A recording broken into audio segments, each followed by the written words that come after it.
দেখেন, আমি একটা সাধারণ গণিত অঙ্ক করাবো এসএসসি 27-28 ব্যাচের জন্য 11 অধ্যায়ের। এটা প্রতিবারে আসে। এত সোজা নিয়ম করাবো যে কখনো বাংলাদেশের কেউ করায়নি। একটি আয়তক্ষেত্রের দৈর্ঘ্য 10% বৃদ্ধি এবং প্রস্থ 10% হ্রাস পেলে আয়তক্ষেত্রের ক্ষেত্রফল কত হ্রাস বৃদ্ধি পাবে? তাহলে এখানে দৈর্ঘ্য হইল বৃদ্ধি, প্রস্থ হ্রাস। আমরা দৈর্ঘ্যকে এ এবং প্রস্থকে আমরা বি দ্বারা প্রকাশ করব। তাহলে দৈর্ঘ্য যদি এ হয় তাহলে প্লাস 10%, কারণ বৃদ্ধি দৈর্ঘ্য। বি হলো -10%। এখন আমরা সূত্রটা হলো এইটা, ক্ষেত্রফল equal to A plus B plus A B divided by 100। এটা একটা শর্টকাট সূত্র, এটা কিন্তু লিখিত তো করা যাবে না, শুধু এমসিকিউ এর ক্ষেত্রেই। তাহলে প্লাস 10 -10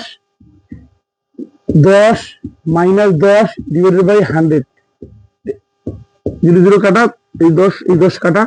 তাহলে কি হবে বলো তোমরা? এই 1 আর 1 গুণ করলে কি হয়? -1। -1 হলে আমি কিন্তু বলছি মাইনাস হলে কি হয়? হ্রাস পায়।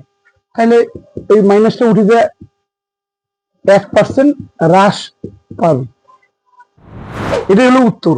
যদি ভিডিওটা ভালো লাগে লাইক, শেয়ার, কমেন্ট এবং আমার পাশে থাকবা কমেন্ট করে।